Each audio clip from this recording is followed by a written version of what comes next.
Hey gang, Mark Sweeney here in our last episode post Valentine's Day. Hope everybody had a great Valentine's Day last week. I'm the owner of Austin Dental Spa, and that's where we're filming this from. If you're a first timer to Wisdom Wednesday, we've done this every Wednesday for about 7 years now. I try to bring you some of the latest, greatest information, not always about dentistry. Sometimes it's just about overall body health and increasing the value of your life. Today, I've got a great brand new study that I think you'll find very interesting. It's about the drugs. Unless you've been living under a rock, you've heard about Semaglutide, which is also known as Ozempic and Wegovy. Taken mainly, it was brought out as a anti-diabetic drug, but they're finding all kinds of new uses for it, and today is going to be no different.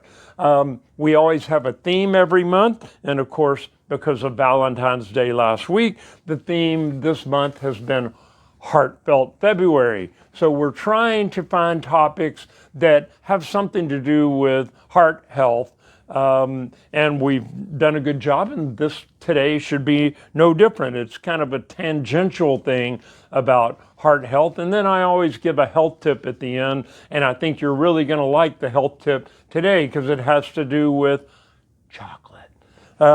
So let's get right to the study. The study was actually just reported in the Journal of the American Medical Association's Psychiatry monthly magazine.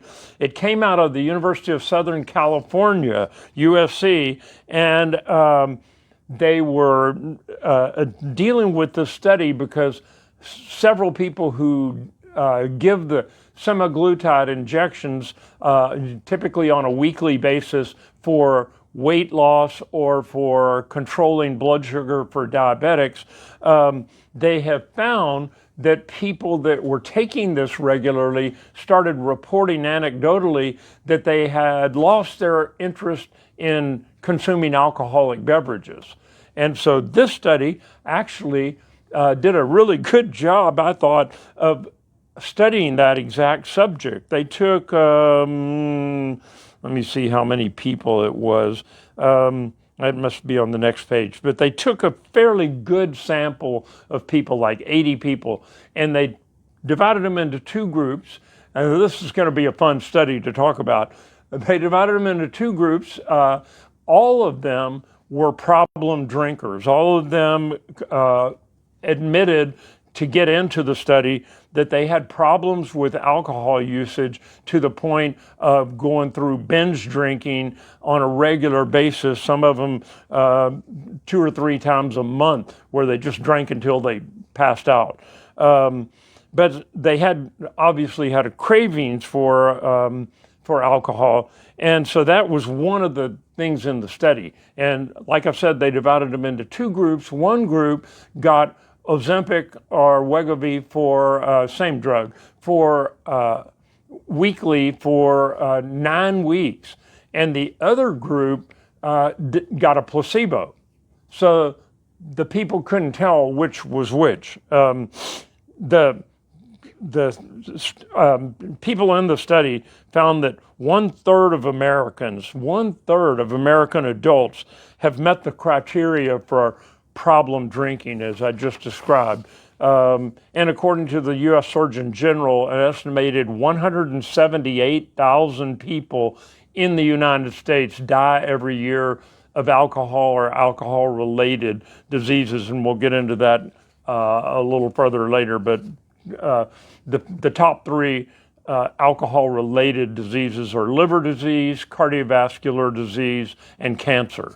And the new U.S. Surgeon General is really big on the alcohol cancer link. But here's the study. 48 adults, I thought it was on the next page, 48 adults with alcohol use disorder. We used to call them drunks.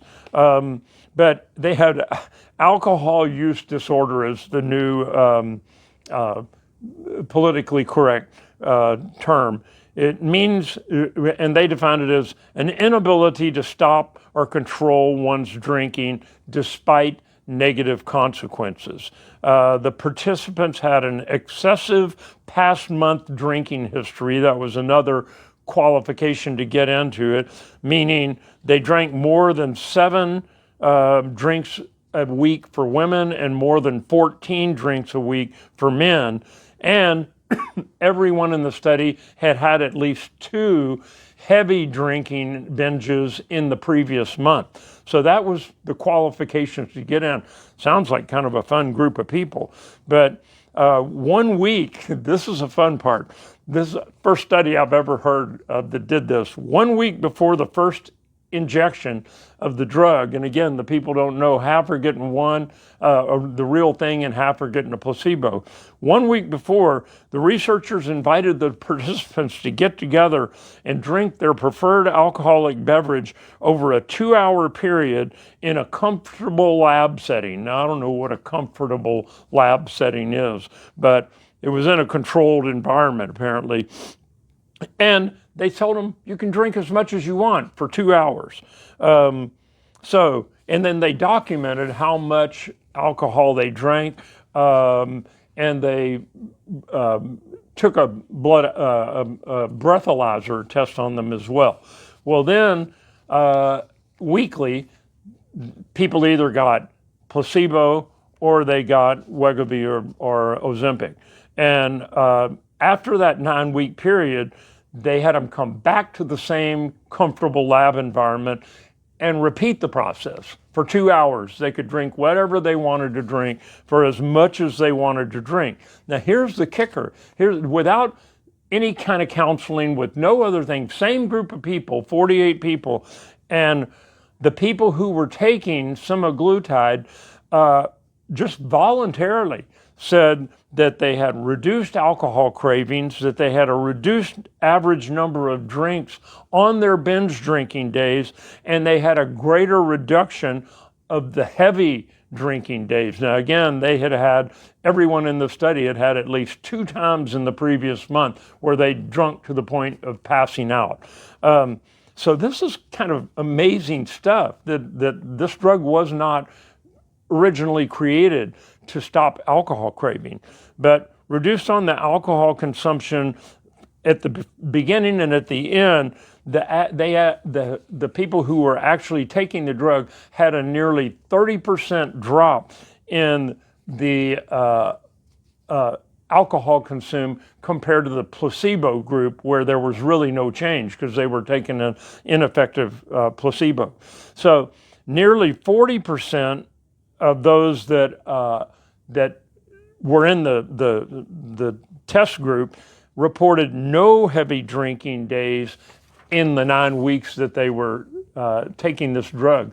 And the longer they took it, the more the alcohol cravings dropped. And then they followed up the study by increasing the dosage of semaglutide, and their alcohol cravings dropped even further. So they don't have a real good feel for how much. They were getting like a minimal dose. Like if you were taking it for weight loss or for a blood sugar control as a diabetic, that's the lowest dose that they started with. So this is just fascinating stuff, that this drug seems to have all these positive effects for people: losing weight, controlling blood sugar, helping the cardiovascular system, and now taking people that they've tried all kinds of other ways to get people to stop drinking. Ask anybody in AA. It's emotional, psychological, physical, and these guys did it with people that didn't even want to quit drinking. They didn't know that's what they were being tested for. So 30% drop. That's significant, and I thought you might want to hear it here first. Now let's get on to the fun part, the health tip of the week.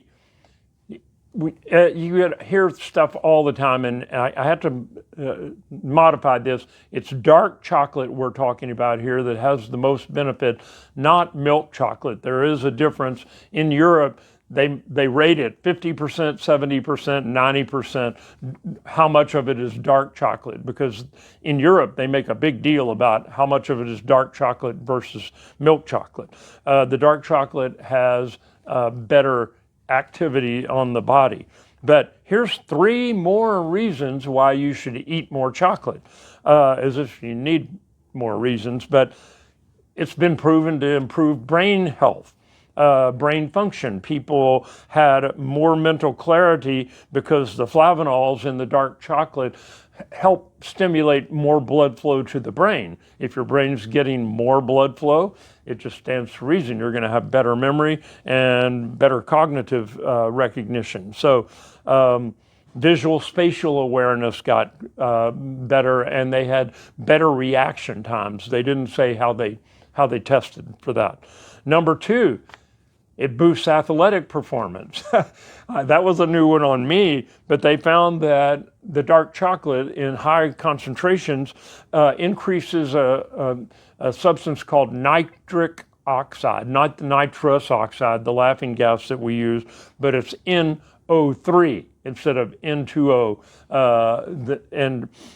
Nitric oxide is something our bodies produces naturally, but if the chocolate increases the nitric oxide in the blood, that's part of what helps with oxygen being circulated through your system. So athletes were able to train more intensively and for a longer period if they had dark chocolate in their system. Good to know. Number 3, it's been proven to reduce stress. There's a enzyme, or I guess it would be an enzyme, a substance that your body produces when you're under stress called cortisol. You've probably seen it or heard of it on social media, that a spike in cortisol happens when people are really, really stressed out. Guess what? Dark chocolate affects the cortisol levels in your brain and lowers them chemically so that you feel less stressed. And I know from personal experience, I've had chocolate before and definitely felt less stressed. So try it out. There's 3 more reasons why you should not cut chocolate out completely. I could get self-serving and say, well, as a dentist, I love to hear people eating more chocolate. But there's 3 really scientific reasons for it. So I hope this has been helpful information. Again, belated Happy Valentine's Day, and I will see you next week for the final version of February's Wisdom Wednesday. So long.